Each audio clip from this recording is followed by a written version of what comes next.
TBS স্পেশালে সবাইকে স্বাগত জানাচ্ছি। আমি জাহিদ নওয়াজ খান। আপনারা জানেন যে গত রাতে প্রধান উপদেষ্টা ডক্টর মোহাম্মদ ইউনূস জাতির উদ্দেশ্যে ভাষণ দিয়েছেন এবং এরপর আজকে ভোর থেকে আমরা দেখতে পাচ্ছি যে তিনি কপ সম্মেলনে যোগ দেওয়ার সময় আল জাজিরা টেলিভিশনকে যে সাক্ষাৎকার দিয়েছিলেন সেটি আল জাজিরা গত রাতেই প্রচার করেছে এবং তার বিভিন্ন রকম সংবাদ আমরা আমাদের সংবাদ মাধ্যম টেলিভিশন এবং পাশাপাশি বিভিন্ন অনলাইনে দেখতে পাচ্ছি। ডক্টর ইউনূসের গতকালের বক্তব্য এবং আল জাজিরাকে দেওয়া সাক্ষাৎকারের কিছু বিষয় নিয়ে আমরা আজকে এই আলোচনা করতে চাই। আমাদের সঙ্গে আলোচনায় যোগ দিয়েছেন সিনিয়র সাংবাদিক এম এ আজিজ। আপনাকে স্বাগত জানাচ্ছি টিবিএস স্টুডিওতে। আপনাকে ধন্যবাদ। আপনি নিশ্চয়ই গতকাল জাতির উদ্দেশ্যে ডক্টর মোহাম্মদ ইউনূসের ভাষণটি শুনেছেন। শুনেছি। আমরা সেই আলোচনা একটু পরে আসতে চাই। আগে একটু আমরা আলোচনা করতে চাই আল জাজিরা টেলিভিশনকে উনি যে সাক্ষাৎকার দিয়েছেন সেখানে অনেক বিষয় নিয়ে আলোচনা হয়েছে। যেহেতু এটা কপ সম্মেলন ছিল, সো পরিবেশ প্রকৃতি এসব বিষয় আশয় ছিল। তার সঙ্গে পাশাপাশি বাংলাদেশের যে পরিবেশ, রাজনৈতিক প্রকৃতি এসব নিয়ে প্রশ্ন এসছে এবং সেটা আমাদের সংস্কার থেকে শুরু করে 20শে জানুয়ারি ট্রাম্প প্রশাসন দায়িত্ব নেওয়ার পর যে জিও পলিটিক্যাল যে চেঞ্জ ওভার ঘটতে পারে সেসব নিয়ে আলোচনা হয়েছে। সেখানে একটি বিষয়ে ডক্টর মোহাম্মদ ইউনূস বলেছেন যে সংবিধান যে সংস্কার করা হবে সেই সংবিধান সংস্কারে সরকারের মেয়াদ মানুষ চায় যে কমুক, সেই জন্য তিনি 4 বছর করার একটি ইঙ্গিত দিয়েছেন। তো আপনি দীর্ঘদিন বাংলাদেশের রাজনীতি পর্যবেক্ষণ করেন, আর রাজনৈতিক দলগুলোর বিভিন্ন বিষয় নিয়ে আপনি বিভিন্ন টক শোতে বলেন, লেখেন। তো আপনার অভিজ্ঞতায়, আপনার রাজনীতি পর্যবেক্ষণের অভিজ্ঞতায় সরকারের মেয়াদ 4 বছর করার এই উদ্যোগটাকে আপনি কিভাবে মূল্যায়ন করবেন?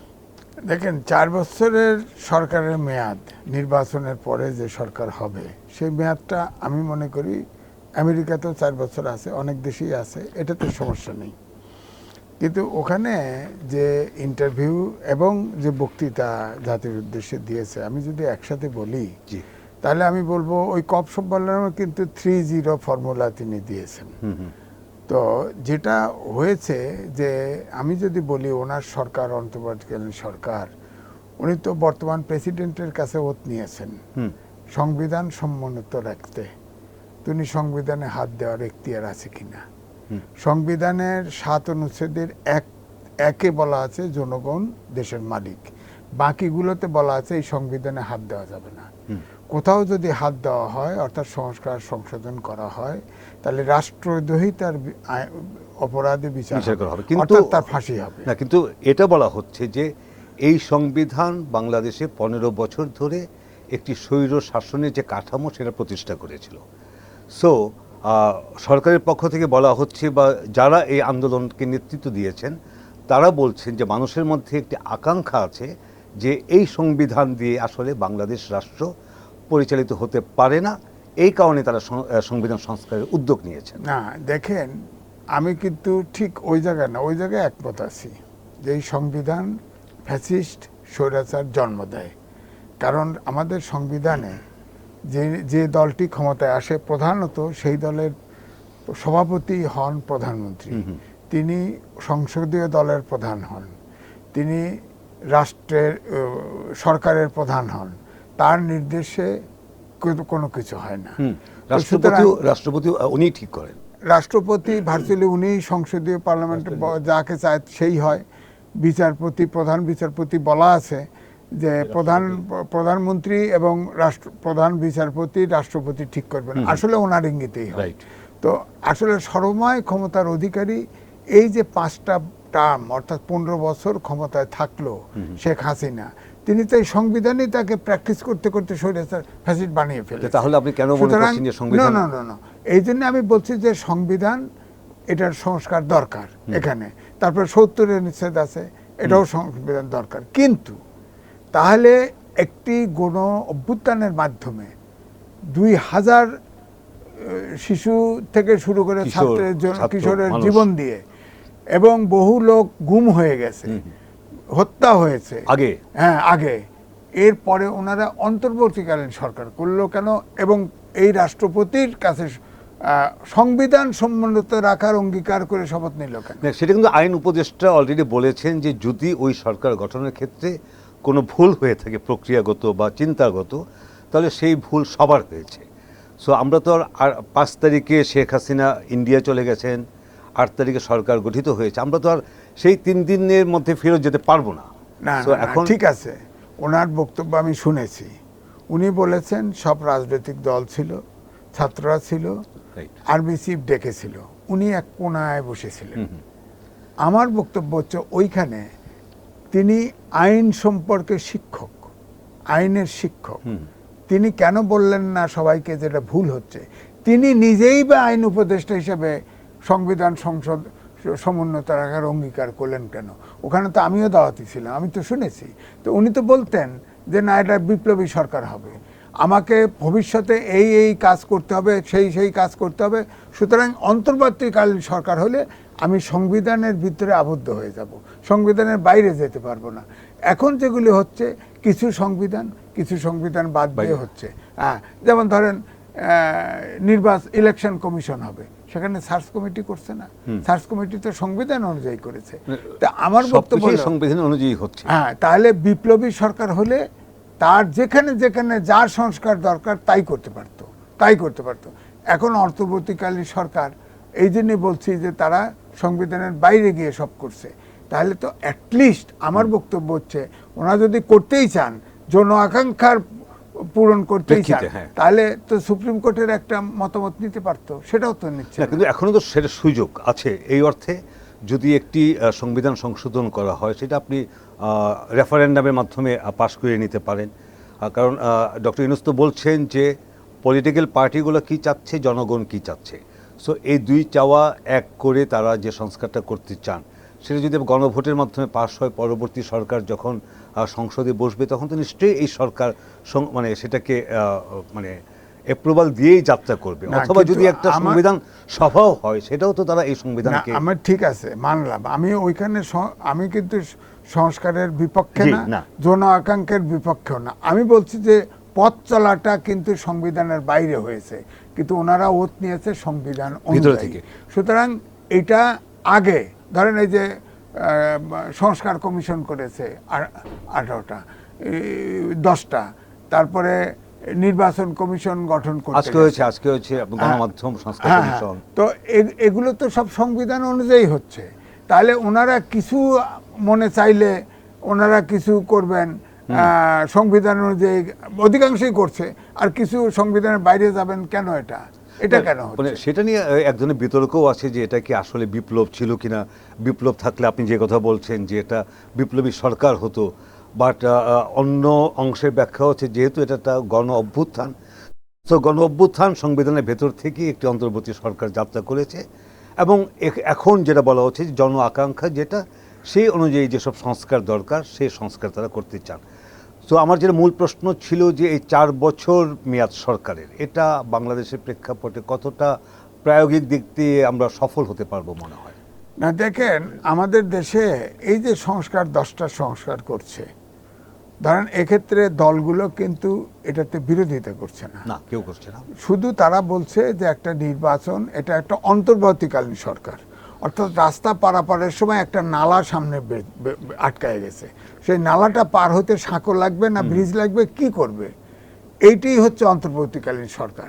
একটি জায়গায় একটি সময়ের জন্য অন্তর্বর্তীকালীন সরকার, আলটিমেটলি জনগণের প্রতিনিধিকে ক্ষমতা দিতে হবে, সেটাই হলো রাজনৈতিক দলকে দিতে হবে। ফাইনালি রাজনৈতিক দলই তো নির্বাচনে অংশগ্রহণ করবে। এই বিষয়ে আমি আসছিলাম, সেই বিষয়ে ওই সাক্ষাৎকারে ডক্টর ইউনূস বলেছেন যে সাধারণত নিয়মিত সরকারের মেয়াদ 5 বছর হয়, মানুষ সরকারের মেয়াদ কম চায়, এই কারণে তারা 4 বছর করতে চাচ্ছেন।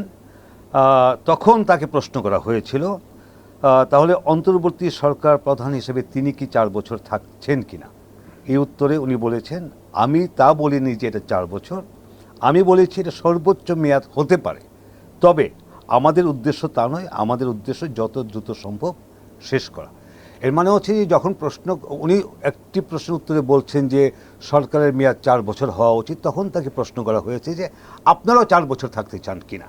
হ্যাঁ, তখন উনি বলছেন যে না, আমরা চাচ্ছি যে যত দ্রুত সম্ভব এটা নির্বাচন করে, আপনি যেটা বলছিলেন যে নির্বাচিত সরকারের কাছে দায়িত্ব হস্তান্তর করা। এই প্রেক্ষিতে আমরা আজকে মির্জা ফখরুল ইসলাম আলমগীর, বিএনপির মহাসচিব, তার একটি বক্তব্য দেখেছি। গতকালের জাতির উদ্দেশ্যে ভাষণের প্রেক্ষাপটে যে উনি বলেছেন যে আমরা কিছুটা মর্মাহত যে ডক্টর মোহাম্মদ ইউনূস জাতির উদ্দেশ্যে ভাষণে ইলেকশন রোডম্যাপ ঘোষণা করেননি। রোডম্যাপ ঘোষণা করার সময় কি চলে এসেছে আপনার মনে হয়? না, দেখেন, রাজনৈতিক দল তো মিশনারিজ দল না। তাদের রাজনৈতিক দল মানেই তারা আলটিমেটলি ক্ষমতা যেতে চায় জনগণের সেবার জন্য বা দেশ পরিচালনার জন্য। তো আপনি যেহেতু অন্তর্বর্তীকালীন সরকার, আপনার সময় কিন্তু বেঁধে যেমন দেওয়া না, আগে তত্ত্বাবধায়ক সরকার ছিল 3 মাস সময় বেঁধে দেওয়া ছিল, সাংবিধানিক। এইবারে ওইভাবেই মানুষের মনোজগতে কিন্তু ওই প্রস্তুতি আছে। তো যেহেতু এটা হঠাৎ করে ওই তত্ত্বাবধায়ক সরকার কিন্তু প্রিপেয়ার থাকতো যে একদম প্রথম যে ব্যক্তিটি প্রধান উপদেশ চিফ জাস্টিস থাকবে তিনি রিটায়ার যিনি করবেন তিনি প্রধান হবেন, তার হয়তো প্রিপারেশন থাকে। এদের প্রিপারেশন ছিল না, এর জন্য সময় বেশি নিতে পারে। সেটাতেও তো কোনো রাজনৈতিক দল না করতেছে না। তারা বলতেছে যেভাবে সংস্কারের এভিনিউ খুলে নেওয়া হচ্ছে, এটা তো সংস্কার মানে কি পৃথিবী যতদিন থাকবে, বিজ্ঞানের অগ্রগতি যতদিন থাকবে ততদিন কিন্তু সংসার চলবে। সুতরাং আপনি যদি এইভাবে ওপেন করতে থাকেন তাহলে তো হবে না। আপনি একটা নিরপেক্ষ নির্বাচনের জন্য যে সংস্কারগুলি দরকার সেগুলি করেন, সেগুলি করে একটা নিরপেক্ষ নির্বাচন দিয়ে আপনার দায়িত্ব শেষ করেন। এই জায়গায় তো ডক্টর ইউনূস কিন্তু এটাও বলেছেন যদি রাজনৈতিক দলগুলো সংস্কার না চায় তাহলে সংস্কার ছাড়াই আমরা নির্বাচনে যাব। না, সংস্কারে না চায় এটা তো আপনার কোনো জায়গায় মিডিয়াতে ইন্টারভিউ দিয়ে দিলে হবে না। তো ওনাদেরকে তো আগে কনফিডেন্সে নিতে হবে। বৈঠক করুক, বৈঠক করে বলুক যে অলরেডি 4 দফা বৈঠক হয়েছে। 4 দফা বৈঠক হয়েছে, এটা আপনারাও সাংবাদিক জানেন, আমিও জানি। বা একদিনে 9টা পার্টিকে দাওয়াত দেয়, দাওয়াত দিয়ে 30 মিনিট 35 মিনিট কথা বলে। তো ওইটার সংলাপ হয় না, ওটা আদান প্রদান হয় না কথার, ওটা লোক দেখানোর মতো হয়ে গেছে, ওগুলোকে সংলাপ বলে না। আমার বক্তব্য হলো যে গ্যাপটা রাজনৈতিক দলগুলো এবং জনগণও মনে করে এই সরকার কবে নির্বাচন দিবে, আদৌ নির্বাচন দিবে কিনা, এই সংশয় সন্দেহটা কিন্তু নির্বাচন দিবে কিনা। কারণ নির্বাচন না দিলে এই সরকার তো তার তো কোনো অন্য রূপ নেই। যে আমরা যেরকম আগের সরকার ছিল, আওয়ামী লীগ তার একটা রূপ ছিল, তাহলে এই সরকার নির্বাচন না দিয়ে সরকার কি করবে? তাকে তো আলটিমেটলি ক্রাইসিস গ্রুপ এর আগে একটা রিপোর্ট, ক্রাইসিস গ্রুপ আপনার জানেন যে ক্রাইসিস গ্রুপ হলো যে দেশের সমস্যা সংকুল তা উত্তরণের জন্য আপনার রিপোর্ট প্রতিবেদন দেয়। এটা বাংলাদেশের উপরে দিছে। তারা কিন্তু বলেছে অন্তর্বর্তীকালীন সরকার যদি না হয়, ফেল করে, তাহলে কিন্তু এই দেশটা বিপদে পড়বে। বিএনপির ভারপ্রাপ্ত চেয়ারম্যানও একই রকম বলেছেন যে এই সরকারকে ফেল করতে দেওয়া যাবে না। তো এই জন্য তারা কিন্তু বলেছে তখন রাজনৈতিক ভ্যাকুয়াম তৈরি হবে। ভ্যাকুয়াম তৈরির ভিতরে পরিষ্কারভাবে বলে দিছে যে হয় সেনাবাহিনী অথবা অন্য কোনো ওই ফ্যাসিস্ট সরকার ফেরত আসতে পারে বলে দিছে। সুতরাং ওনারা টাইম ফ্রেম বলতে ওনারা সাজেশন দিয়েছেন যে ওই দিন 18 মাসের মধ্যে। 18 মাসে তো চিফ সেনাবাহিনীর প্রধান প্রথমে বলেছিল, তারপরে ক্রাইসিস গ্রুপও তাই বলেছে, তারপরে আপনার আমাদের প্রধান উপদেষ্টা জাতিসংঘের মিটিং থেকে এসে বলছে সময় তো আমরা দিব, আমি দিব বলছিল। তারপরে আপনার আসিফ নজরুল সাহেব বলেছিল 25-এর শেষে হবে, তারপরে অবশ্য এটা সংশোধন করে। ওটা মানে প্রধান উপদেষ্টা বলেননি যে সময় আমি দিব, ওনার কোনো স্পোকস পারসন বলেছেন যে না, উনি জাতির উদ্দেশ্যে আসার পরে ভাষণের পরে বলেছিল যে সময়টা আমরা দিব, অর্থাৎ উনি দিবেন। অর্থাৎ বলা হচ্ছে যে আর্মির চিফ তো ইলেকশন কবে হবে না হবে তার তো অথরিটি নেই বলার। আবার ধর্ম উপদেষ্টা বলেছিলেন যে আওয়ামী লীগ সরকার 6 মাস থেকে গেছে, আরো তো 7 বছর মানে বাকি সময়টা আমরা থাকবো। তো এগুলোর অর্থটা কি? ওনারা এ পর্যন্ত এই জন্য বলতেছি যে রোড ম্যাপটা দরকার ছিল, তাহলে এইসব কনফিউশন। আপনি আর্মি চিফের যে কথা বলছিলেন এর প্রেক্ষিতে আমি একটি তথ্য আপনাকে দিতে চাই। রিসেন্টলি আর্মি চিফ বিভিন্ন ক্যান্টনমেন্টে তাদের যে নিয়মিত দরবারগুলো হয় সেগুলোতে অ্যাটেন্ড করছেন এবং তিনি সেসব জায়গাতে দরবারে বলেছেন যে আগামী নির্বাচন পর্যন্ত সেনাবাহিনী মাঠে থাকবে। আর্মি অফিসিয়ালি বলেছে যে সরকার যতদিন চায় ততদিন সেনাবাহিনী মাঠে থাকবে, আর আর্মি চিফ তাদের ইন্টারনাল মিটিংয়ে বলেছেন যে আগামী নির্বাচন পর্যন্ত সেনাবাহিনী মাঠে থাকবে। তো আপনার কি মনে হয় যদি সেটা 2 বছর বা 3 বছর বা আরও বেশি সময়ের পরে নির্বাচন হয়, অতদিন ধরে একটি নিয়মিত সেনাবাহিনী মাঠে থেকে যে কাজ করবে, তাদের যে কর্মপরিধি, সেক্ষেত্রে সেটা আর্মির জন্য কি খুব বেশি একটা ভালো কিছু হবে? না, আর্মি যত বেশি পাবলিক টাচের সাথে থাকবে তত আর্মি কিন্তু বিতর্কিত হওয়ার সম্ভাবনা থাকবে। কারণ আর্মি চিফ এই কথাটা বলাতে যেটা আরেকটা জিনিস আসে, যে এই জন্যই বলা হয় যে আর্মি ব্যাকিংয়ে এই সরকার কোনো রোডম্যাপ দিচ্ছে কিনা, যে আর্মি যেহেতু পিছিয়ে আছে সুতরাং আমি রোডম্যাপ দিচ্ছি না, কিন্তু আর্মি চিফ তো বলেছেন যে 18 মাসের মধ্যে। এটা তো বলছিল, বলে তো আর উনি ঠিক করতে পারেন না, উনি তো আর মানে রাজনৈতিক নেতাদের মতো এসে উনি বিতর্ক করবেন উনি না। সরল মনে একটা টাইম হিসেব করে বলে দিছে। এটা তো আর সরকারের সিদ্ধান্ত না। সরকার হলো ডক্টর ইউনূসের নেতৃত্বাধীন অন্তর্বর্তীকালীন সরকার, তারা দিবে রোড ম্যাপ, তারা দিবে ইলেকশনের ডেট, তারা তো দেয় নাই এখনো পর্যন্ত রোড ম্যাপ। আমার কথা হলো 2 বছর পরে নির্বাচন হবে, 1 বছর পরে হবে, অর্থাৎ সংস্কার করতে 3 মাস, রাজনৈতিক দল স্টেক হোল্ডার সাথে কথা বলতে আর 3 মাস, বা ভোটার লিস্ট তৈরি করতে, অনেক লোক মারা গেছে ঠিক করতে আর 3 মাস, 3 মাস প্রিপারেশনের জন্য আরো 3 মাস। এই মূলে উনি বলুক না একটা রোড ম্যাপ, আনুমানিক রোড ম্যাপ একটা বলুক না, 1 বছর পরে, 1.5 বছর পরে, 2 বছর পরে। প্রয়োজনে রাজনৈতিক দলের সাথে যদি কনফিডেন্স গ্যাপ না হয়, প্রয়োজনে আরো সময় বেড়াতে পারবে। কিন্তু এই যে অনিশ্চয়তার পথে রাখছে, যে আর্মি চিফ বললো যতদিন সরকার আছে ততদিন আমরা মাঠে থাকবো, সরকার যতদিন চাইবে, এটার অর্থ দাঁড়ায় যে আর্মির ব্যাকিং আছে সরকারের পিছনে। আর্মি ব্যাকিং তো অবশ্যই আছে। 2 এখন যে আপনি দেখেন যে যখন শেখ হাসিনা 5ই আগস্ট আপনার বাংলাদেশ থেকে ইন্ডিয়া পালিয়ে গেলেন, তারপর থেকে তো দীর্ঘ সময় পুলিশ অনুপস্থিত ছিল। আমার রেগুলার ল অ্যান্ড অর্ডার থেকে শুরু করে সব কিছু কিন্তু আর্মিকেই ডিল করতে হয়েছে। সো এবং আপনার এটাও মনে আছে যে শেখ হাসিনার পদত্যাগের ঘোষণাটা আর্মি চিফই দিয়েছিলেন, এবং তিনি একথাও বলেছিলেন যে একটি শিগগিরই সরকার গঠিত হবে। সো এটা তো কোনো লোকছাপার বিষয় না, লোকছাপার বিষয় না, কিন্তু একটা সিভিলিয়ান গভর্নমেন্ট তো আমরা চাই। আমরা তো পাবলিকের ভোটের সরকার চাই, সেখানে আর্মির ইনভলভমেন্ট আছে, এটা ভিন্ন একটা মেসেজ দেয়, যেই মেসেজটা আমরা তো এই জন্যই তো আপনার ক্রাইসিস গ্রুপ বলেছে আর্মি নিয়ে নেবে ইলেকশন যদি সময় মতো বা ঠিক মতো। অর্থাৎ যে দলগুলি আন্দোলন করেছে, যারা আর্মির তো আমার মানে আপনি যদি ওই সময়টার কথা মনে করেন, জুলাই মাসের শেষের সপ্তাহ, আগস্ট মাসের প্রথম সপ্তাহ, আর্মির যদি টেক ওভারের কোনো রকম পরিকল্পনা থাকতো, সেটা তো তখনই ঘটতো। সো এটা ক্লিয়ার যে আর্মি ক্ষমতা নিতে চায় না। আগে এটা তো ঠিক আছে। আর্মি আগে দেখেন রাওয়া ক্লাবে এক্স আর্মিদের বৈঠক হয়েছে, সেখানে তারা স্ট্যান্ড নিয়েছে যে আমরা জনতার উইলের বাইরে কোনো গুলি চালাবে না, আর্মি গুলি চালাবে না। আবার দেখেন মিরপুর ডিওএসএসে পরিবার সহ মিছিল বেরিয়েছে। এটা আর্মিরা একে অপরকে কিন্তু অনার করে। আর্মি রাস্তায় নেমেছে, যদি আর্মি গুলি চালাতো ওই সাবেক প্রধানমন্ত্রীর ডিরেকশনে, সে তো চাইছে, এটা শোনা গেছে, কিন্তু আর্মি কিন্তু ঠিক আছে, আমরা আরো রক্তক্ষয় মানে আপনি যেটা বলছিলেন যে আসলে মানে মেইন আকাঙ্ক্ষা হচ্ছে যে একটি জনগণের ভোটে নির্বাচিত সরকার, এবং এটার জন্য সবচেয়ে বড় স্টেক হোল্ডার হচ্ছে পলিটিক্যাল পার্টিস। এবং ডক্টর ইউনূস এই কথাই বলছেন যে পলিটিক্যাল পার্টিস এবং জনগণ যেটা বলবে উনি সেটাই করবেন। সেই সাক্ষাৎকারে আরেকটি বিষয় এসছে, সেটা হচ্ছে যে বাংলাদেশে হিন্দু সহ অন্যান্য সংখ্যালঘুদের উপর সহিংসতা বেড়েছে, এরকম একটি প্রশ্ন করা হয়েছিল। ডক্টর ইউনূস বলেছেন সহিংসতা বাড়েনি, আমি বলবো সহিংসতা কমেছে।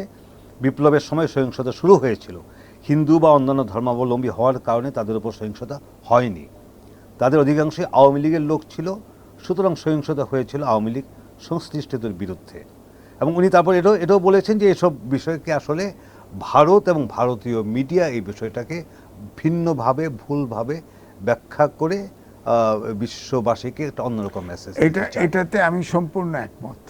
কারণ আপনি দেখেন বিবিসি, আল জাজিরা, বাংলাদেশের পত্রিকা অনুসন্ধানে রিপোর্ট করেছে, যতগুলো হিন্দু বাড়িতে একটা ধরেন বিপ্লব না বলেন, একটা গণ অভ্যুত্থান ঘটেছে, কিছু তো আমাদেরকে তার পার্শ্ব প্রতিক্রিয়া হবেই। সেক্ষেত্রে আওয়ামী লীগের এমপি নেতাদের বাড়িতেও হামলা হয়েছে, আবার হিন্দুদের বাড়িতেও হামলা, কিন্তু হিন্দু যারা আওয়ামী লীগ করে তাদের সেই বাড়িতে যে আওয়ামী লীগ করে তার আক্রমণ করেছে। সাধারণ হিন্দুর বাড়িতে তো কোনো হামলা হয় নাই, এটা বিবিসি নিজেই বলেছে অনুসন্ধানে। তো কিন্তু আমাদের বক্তব্য হচ্ছে যে যেহেতু এই দক্ষিণ এশিয়াতে ভারতের একটি রাষ্ট্রের সাথে সম্পর্ক ভালো নাই, আমাদের দেশের শুধুমাত্র শেখ হাসিনার সাথে সম্পর্ক ভালো ছিল, এবং তাকে দেখেন সে ওই দেশে পালিয়ে যাওয়ার সাথে সাথে পার্লামেন্টারি পার্টি বসে একমত হয়ে সিদ্ধান্ত নিয়ে তাকে শেল্টার দিয়েছে। আপনি দেখছেন যে রিসেন্টলি ঢাকাতে বে অফ বেঙ্গল কনফারেন্স হচ্ছে, সেখানে এই প্রশ্নটি ভারত থেকে যে বিশেষজ্ঞরা এসেছেন তাদেরকে মানে এই প্রশ্ন করা হয়েছিল, তো ওনারা কিন্তু উত্তর দিয়েছেন যে ভারত তো অবশ্যই তার সেফটি সিকিউরিটির স্বার্থটা আগে দেখবে, সেটা শেখ হাসিনার পক্ষ থেকে নিশ্চিত করা হয়েছিল বলেই শেখ হাসিনার সঙ্গে ভারতের সম্পর্ক বন্ধুত্ব, এটা যদি অন্য সরকার নিশ্চিত করে তার সঙ্গে ভারতের একই রকম বন্ধুত্ব হবে। হ্যাঁ ঠিক আছে, তাহলে অনিরাপদ করছে কে? আমাদের ভারতের সাথে মোদী সরকার আসার পরে এটা তো একটা উগ্র জাতীয়তাবাদ, উগ্র জাতীয়তাবাদী হিন্দুত্ববাদী সরকার। আপনি দেখেন খেয়াল করে, আমাদের মিনিমাম একটা ছোট দেশ, আমরা মিনিমাম আমাদের দাবি বর্ডারে হত্যা করেন না, আপনি গ্রেপ্তার করেন, বিচার করেন, ওনারা পাখির মতো মেরে দেয়। ওনাদের সাথে তো চীনের এগ্রিমেন্ট হয়েছে, 1 কিলোমিটার ভিতরে কোনো মারণাস্ত্র নেওয়া যাবে না, ওনারা তাদের সাথে এগ্রিমেন্ট করেছে, আমাদের সাথে না, আমাদের লোক মেরে ফেলে। ওনারা আন্তর্জাতিক নদীর পানি ওনারা গতিরোধ করতে পারে না, অথচ আমাদের 54টা রিভার আন্তর্জাতিক নদী ভারত থেকে চলে আসছে, তাদের যখন খুশি ছেড়ে দিচ্ছে, যখন খুশি আটকাই দিচ্ছে। এই যে তিস্তা, আপনি বলছেন যে বন্ধুত্বের জায়গাটা আসলে ভাইস ভার্সা হতে হবে, যে অফকোর্স যে লাইক এখানে যেরকম ভারতীয় বিচ্ছিন্নতাবাদীরা কোনো রকম আশ্রয় প্রশ্রয় পাবে না, এটা যেরকম ভারত তার দিক থেকে নিশ্চয়তা চায়, একইভাবে বাংলাদেশ দিক থেকে নিশ্চয়তার জায়গাটা হচ্ছে এই রকম যে আমার নদীর প্রবাহ ঠিক মতো থাকতে হবে, সীমান্তে আমার মানুষকে হত্যা করা যাবে না। ঠিকই আছে, এবং এটাই তো আসলে মানে দুটি দেশের মধ্যে সম্পর্কের মাপকাঠি বলি। আরো একটা আছে যেটা নিয়ে হয়, ধরেন আমাদের বাজার তো ইন্ডিয়ায় বেশি, ইন্ডিয়ার পণ্যই থাকে। আমার বক্তব্য হচ্ছে বাংলাদেশের পণ্য 7 সিস্টারের খুবই ডিমান্ড, আমাদের বেশ কয়েকটা কোম্পানি, আপনি ডাম্পিং অ্যান্টি ডাম্পিং ট্যাক্স বসিয়ে সেই পণ্য যেতে দিবেন না, আর ভারতের পণ্য অবারিতভাবে আসতেছে, সেটা কেন? আমার ছোট দেশ, ছোট অর্থনীতি, আমার প্রোডাকশনের কোয়ালিটি যদি খারাপ হয় ভারত কিনবে না, ভারতীয়রা কিনবে না। কিন্তু আমার কথা হলো একই সুবিধায় আমরা করি না কেন, যার পণ্য আসতে, আমার কথা হলো এটা ছোট দেশ কিন্তু স্বাধীন দেশ, এই সম্মানটা দিতে হবে। ওনারা চিন্তা করতে হবে যে মালদ্বীপের মতো দেশের থেকেও সরে আসতে হয়েছে, এটা বাংলাদেশ 17 কোটি দেশের মানুষ, আর বিশ্বায়নের যুগে যতই বড় দেশ হোক, যতই বড় অর্থনীতির দেশ হোক না কেন, বাংলাদেশ বিশ্বায়নের যুগে কিন্তু এতিম না, এটা মাথায় রাখতে হবে। ওই আপনি যেটা বলছিলাম যে ওই সংখ্যালঘুদের বিষয়ে ওই রেফারেন্সে আমেরিকার যিনি প্রেসিডেন্ট নির্বাচিত হয়েছেন ডোনাল্ড ট্রাম্প, সেই বিষয়টি এসছে যে সাক্ষাৎকারের একটা পর্যায়ে যিনি প্রশ্নকর্তা বলছেন যে আপনি নিশ্চয়ই জানেন মার্কিন নির্বাচনের আগে ট্রাম্প তার মতে বাংলাদেশের সংখ্যালঘুদের সঙ্গে যে আচরণ করা হচ্ছে তার নিন্দা জানিয়েছিলেন। সেই প্রেক্ষিতে মানে প্রশ্ন করা হয়েছিল যে ভবিষ্যতে ইন 2 months টাইম যখন ট্রাম্প দায়িত্ব নেবে, এবং এটা আমরা জানি যে ট্রাম্পের সাথে ভারতের বর্তমান প্রধানমন্ত্রী নরেন্দ্র মোদীর রাষ্ট্রীয় সম্পর্কের পাশাপাশি তাদের মধ্যে বন্ধুত্বপূর্ণ একটা সম্পর্ক আছে, তো সেইটার ক্ষেত্রে কোনো রকম, আমি ওনার উত্তরে যাচ্ছি না, আমি আপনার কাছে জানতে চাচ্ছি যে এই 20 জানুয়ারির পর বিষয় এরকম ঘটবে না যে 20 জানুয়ারি ট্রাম্প ক্ষমতা নিয়ে প্রথমেই বলবে যে আমি ভারত এবং বাংলাদেশ বিষয়ে এই ডিক্রি জারি করলাম, তা নিশ্চয়ই হবে না।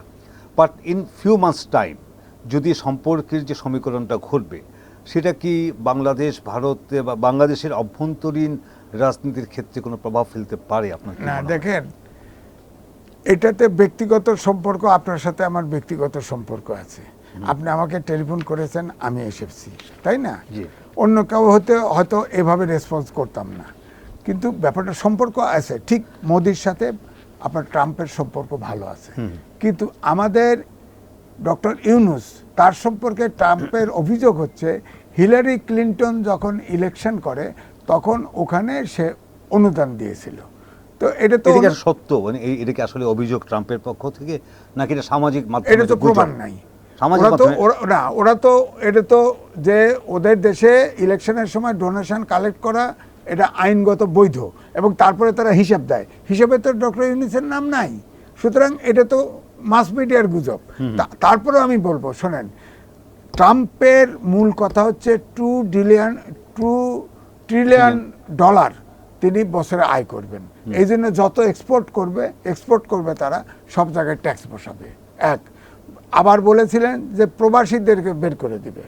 আবার নাগরিকত্বের ক্ষেত্রে বলছে যাদের ওয়ার্ক পারমিট নাই তাদের ছাড়া এখানে জন্ম হলেই তাকে নাগরিকত্ব দেওয়া হবে না। হ্যাঁ, আপনি খেয়াল করে দেখেন। এখন আমার প্রশ্ন হচ্ছে, পরাশক্তিগুলো কিন্তু তাদের ফরেন পলিসি একটা সরকার বদলাইলেও সহজে বদলায় না, ব্যক্তির ক্ষেত্রে কিছু ইনফ্লুয়েন্স হয়। যেমন আমি উদাহরণ দেই, মোদি যখন ইলেক্টেড হয় ভারতের, তখন কিন্তু বিএনপি খুব খুশি হয়েছিল। এখন কি বিএনপির সাথে কোনো সম্পর্ক আছে? নাই তো, নাই। সুতরাং ট্রাম্পের সাথে তো সম্পর্ক থাকবে যখন ভারতের পণ্যের উপরে সে ট্যাক্স, আমাদের চাইতে বেশি ইম্পোর্ট করে না আমেরিকা ভারত থেকে, তখন যখন ট্যাক্স বসায় দিবে তখন তো উল্টায় যেতে পারে। দুই হচ্ছে, আমি শেষ করে দেই, ইউরোপীয় ইউনিয়ন বড় শক্তি ট্রাম্পের, আমেরিকার, ন্যাটো বড় শক্তি, এগুলো তো সবই ইউনিসের পক্ষে। আপনি দেখেন না, যখন তার বিরুদ্ধে মামলা করা হলো, সারা বিশ্বের প্রায় 250 ওয়ার্ল্ড লিডার এবং নোবেল লৌরেট সব তার পক্ষে স্টেটমেন্ট তারা তো আছে। ইউনুস এটাই বলেছেন যে, একটা হচ্ছে যিনি বলছেন যে ট্রাম্প যুক্তরাষ্ট্রের প্রেসিডেন্ট হওয়ার কারণে হঠাৎ করে কোনো নেতিবাচক কিছুর উদ্ভব হবে এমন শঙ্কা আমি দেখছি না। আমি মনে করি যুক্তরাষ্ট্রের পররাষ্ট্রনীতি এমন নয় যা প্রেসিডেন্টকে তার উপর নির্ভর করে। দেশটির এই নীতির একটি স্থিতিশীল অংশ আছে, এবং উনি ওই রেফারেন্সটা দিয়েছেন যে ওনাকে যখন কংগ্রেশনাল মেডেল দেওয়া হলো সেটা কিন্তু আমেরিকান কংগ্রেস থেকে পাস হতে হয়, এবং আমেরিকান কংগ্রেস আমাদের মতো এরকম না যে কারো 30 আসন, কারো 270 আসন, প্রায় কাছাকাছি। হ্যাঁ, তখন ডেমোক্রেটরা ক্ষমতায় থাকলেও রিপাবলিকানদের একটা বড় অংশ ছিল, এবং দুই পক্ষই তাকে সমর্থন দেওয়ার কারণে প্রেসিডেন্ট ওবামা তাকে সেই অ্যাওয়ার্ডে আপনি ভূষিত করেছিলেন। তারপরে একটা প্রশ্ন করা হয়েছিল যে, আর যেটা আপনি ইউরোপ নিয়ে বলছিলেন, আপনি বোধহয় এটাও জানেন যে মানে বাংলাদেশে তো ইউরোপের সব দেশের এখানে এমবেসি নেই তো, এবং 27টার মধ্যে 7টা দেশের এখানে আছে, 20টা দেশের এমবেসি হচ্ছে দিল্লিতে, এবং এই 20 অ্যাম্বাসেডর কিন্তু বাংলাদেশে আসতেছে। এই 7 জন সহ 27 জন তারা প্রেসিডেন্ট প্রধান উপদেষ্টা ইউনূসের সঙ্গে দেখা করবেন। যেটা আপনি বলছেন যে রাইট, যে ইউনূসের প্রতি সমর্থন যেরকম আছে বলেই তো আসবে। এই 20টা দেশ বাদ দিয়ে চলতে পারবে, ন্যাটো বাদ দিয়ে চলতে পারবে। সুতরাং স্টেট পলিসি ভিন্ন।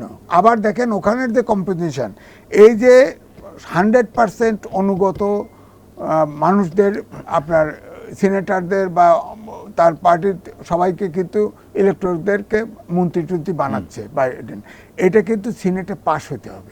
উনি মনোনয়ন দিলেই সেগুলো হবে না, এবং সিনেটে 100-র ভিতরে 68 ভোট পাইতে উনি কিন্তু আবার একটা এরকম একটা উদ্যোগও নিচ্ছেন, আমরা মিডিয়া রিপোর্টে দেখতে পেয়েছি যে যখন সিনেট অধিবেশনে থাকবে না তখন উনি এগুলো কিছু কিছু পাস করিয়ে নেবেন, হ্যাঁ, বা অ্যাপয়েন্টমেন্টগুলো কার্যকর করবেন। হ্যাঁ, করবে, এটা আমরা শুনছি।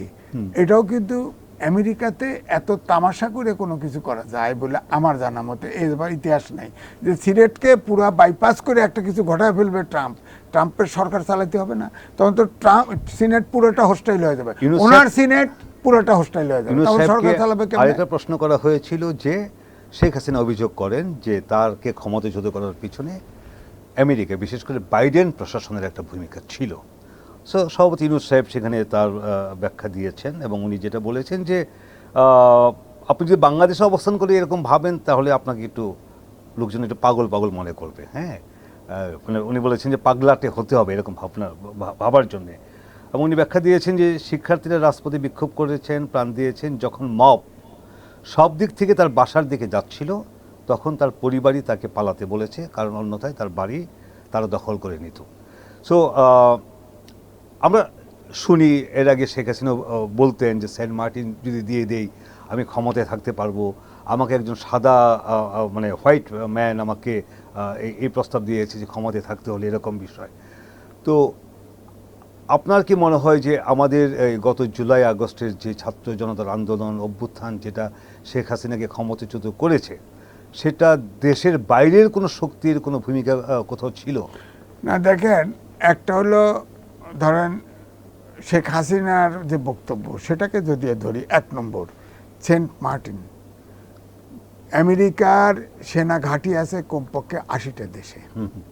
এখন এই সাবকন্টিনেন্টের জিওগ্রাফিক্যালি ভৌগোলিকভাবে বাংলাদেশ ইম্পর্টেন্ট, কারণ তাদের সাথে চীনের আছে, মায়ানমারে তাদের অবস্থান একটু দুর্বল কম্পারেটিভলি, সুতরাং এখানে তাদের একটা ঘাঁটি দরকার, এই অনুমান থেকে আসছে।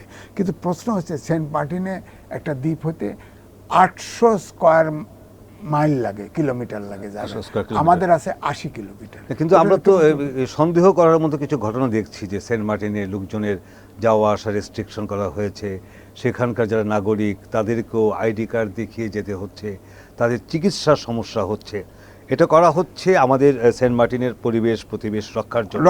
কিন্তু সেরকম মানে মানুষের কাছে তো এরকম ইঙ্গিতবাহী না, ইঙ্গিত শোনেন। প্রথম কথা হচ্ছে আপনাকে একটা সেনা ঘাঁটি বানাতে কতটুকু মিনিমাম জায়গা লাগে, এবং কোন ঘাঁটি আমেরিকার 800 স্কয়ার কিলোমিটারের নিচে নাই, ওইখানে আছে 80 স্কয়ার কিলোমিটার। সেন্ট মার্টিন দিয়ে তাদের কিচ্ছু হবে না, কিচ্ছু হবে না, এটা হলো বাস্তবতা। এখন যেটুকু আছে এটুকুর প্রতিবেশ রক্ষার জন্য সরকার স্টেপ নিয়েছে, যে কারণ আমাদের এখানে যে পরিবেশ, এবং এসব সিদ্ধান্ত কিন্তু 2005-06 সালে নেওয়া, পরবর্তী সরকার বাতিল করেছিল, এখন আবার সরকার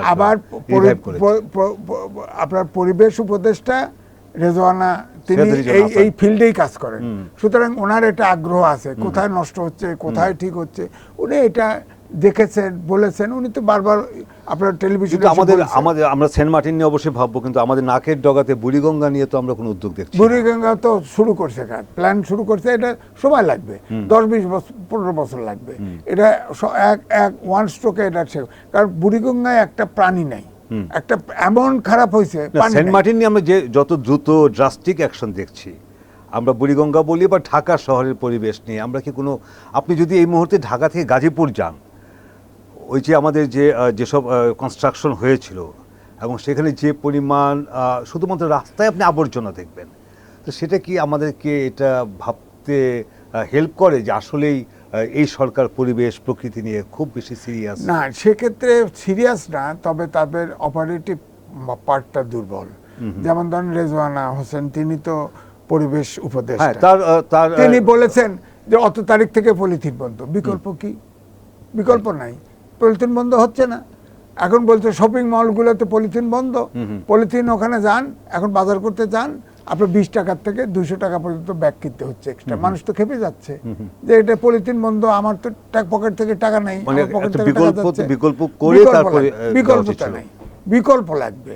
আমি নিজেও তো গেছি, আমার বাসার সামনে ডিপার্টমেন্টাল স্টোরে গেছি, আমার দিচ্ছে না, বলছে যে আমাদের তো অসুবিধা হবে। তো আমরা যেটা বলছিলাম যে ঠিক আছে, যে পরিবেশের যে বিকল্প নিয়ে আমরা কথা বলছিলাম, তো আমরা রাজনীতির ক্ষেত্রে যেটা আমরা মূল আলোচনা শুরু করেছিলাম, রাজনীতির ক্ষেত্রে আসলে আমরা কি সেরকম কোনো বিকল্প পেতে যাচ্ছি কিনা, এই অর্থে বলছি যে আমরা তো গত 53 বছর আমরা এক ধরনের শাসন দেখেছি, এবং সেই সব শাসন নিয়ে নানামুখী সমালোচনা আছে। সর্বশেষ শেখ হাসিনার রেজিমকে নিয়ে তো এটা নিয়ে তো বলার অপেক্ষা রাখে না, যে কারণে তার বিরুদ্ধে ছাত্র জনতার অভ্যুত্থান হয়েছে, যাকে বলা হতো গণতন্ত্রের মানস কন্যা, তাকে তীব্র গণ আন্দোলনের মুখে বিদায় নিতে হয়েছে। আমরা আগামী দিন আমরা ধরে নিচ্ছি যে ইলেকশন, সেটা 1 বছর হোক, 1.5 বছর হোক, 2 বছর হোক, এর মধ্যে নির্বাচন হবে। তা আমরা কি একটা বিকল্প শাসন ব্যবস্থা আসলে কি পেতে যাচ্ছি, এখানে আশা করতে পারি? না, এখানে আমার হতাশা আছে। এই জন্যেই ধরেন নির্বাচন আপনি দিলেন, নির্বাচন নিরপেক্ষ হলো, হিটলারও নিরপেক্ষ নির্বাচনেই নির্বাচিত হয়েছে, বুঝলেন, মুসলিনিও হয়েছে, কিন্তু তারা তো ফ্যাসিস্ট হয়েছে, আর একজন তো হিটলার আপনার নাৎসি, আজ সারা জীবনের জন্য আত্মহত্যা করেছে একজন, তাকে আরেকজনকে ঝুলায় মারছে। তারা কিন্তু নিরপেক্ষ নির্বাচনের মাধ্যমে ইলেক্টেড ছিল। তা আমাদের দেশে যে দলগুলি আছে, এই দলগুলোই তো আপনার নির্বাচিত, এর ভিতর থেকে নির্বাচিত হবে, যতটা সম্ভব বিএনপি নির্বাচিত। এখন তো অপশনও নাই, কারণ আপনি তো আওয়ামী লীগকে মাঠে নামতে দিচ্ছেন না, এবং আওয়ামী লীগ আসলে নির্বাচন করতে পারবে কিনা বিচার হলে যদি নিষিদ্ধ হয়ে যায়, তাহলে তো আপনার এরকম অপশনও নাই যে আপনি নিষিদ্ধ হোক আর না হোক, আওয়ামী লীগের বিচার এর ভিতরে হবে। বিচার হওয়ার পরে নেতৃত্ব শূন্যতায় ভুগবে, হয়তো নূতন নেতৃত্ব দিয়ে আওয়ামী লীগকে যদি অ্যালাউ করা হয়, সংগঠিত হওয়ার পর্যায়ে থাকবে। হ্যাঁ, এটা ইলেকশনে আপনি অ্যালাউ না করেন তাহলে সেটাও তো একটা ফেসিস্ট আচরণ হবে। হ্যাঁ। আমরা যে বিচারের মাধ্যমে না, যদি হ্যাঁ হয় তাহলে তা আমি যেটা বলছি যে কথা বলছি যে এই সরকারও অন্তর্বর্তীকালীন সরকার 10টা সংস্কার করছে এবং অন্য দলগুলো কিন্তু সংস্কার ক্ষেত্রে আপত্তি করে নাই, না। কিন্তু কোন দলের ভিতরে কিন্তু সংস্কারের কথা কেউ বলে কেউ এই বিষয়ে আলোচনা করছে না। দলের ভিতরে আমি তো লিখেছি, সমকালে লেখা ছাপা হয়েছে আমার ছবি দিয়ে, আমি বলেছি দলের ভিতরে যদি সংস্কার গণতান্ত্রিক চর্চা না থাকে তাহলে তো ইলেকশন হলে একই জিনিস হবে, খুব একটা পার্থক্য হবে না। আপনার হতাশা আছে আমি আজিজ, তারপরেও আমরা আশাবাদী হতে চাই এবং আমরা মনে করি যে আমাদের জাতীয়ভাবে সংস্কার, এই যে একটি কোট আনকোট শব্দ নিয়ে আলোচনা হচ্ছে, এটা এক একজন এক এক রকম ভাবতে পারে বা ভাবে। আপনি যদি সংস্কার শব্দটি বলেন আমার কাছে একরকম ভাবনা আসবে, আপনার কাছে একরকম ভাবনা আসবে, বাট আমরা যেটা স্বাভাবিকভাবে বুঝি যে মানুষ এক ধরনের পরিবর্তন চায়। আমরা গত স্বাধীনতার পর থেকে আমরা যে অবস্থার মধ্যে ছিলাম, আমরা সেই অবস্থা থেকে একটু পরিবর্তন চাই। এম এ আজিজ যতই হতাশার কথা বলুক, আমি জানি উনিও আশা করেন, আশা করতে চান, আমরাও সেই আশা করতে চাই যে আমরা যে সংস্কারের কথা বলছি, পরিবর্তনের কথা বলছি, সেটা এই সরকারের মাধ্যমে শুরু হয়ে আগামীতে যারাই ক্ষমতাসীন হোক না কেন, এবং সেক্ষেত্রে ব্যক্তি খুব ইম্পর্টেন্ট। সো দল, ব্যক্তি, রাষ্ট্র সব কিছু মিলে আমার ব্যক্তিগত সংস্কার, দলীয় সংস্কার, যেটা ম্যাজিস বলছেন যে দলের মধ্যে সংস্কার আলোচনা নেই, সেটাও হোক। সেই সংস্কারের মাধ্যমে বাংলাদেশ আসলেই আমরা যে আকাঙ্ক্ষার বাংলাদেশ দেখি বা দেখতে চাই, সেই বাংলাদেশ হোক, সেই আশা করে শেষ করছি। সবাইকে অনেক অনেক ধন্যবাদ।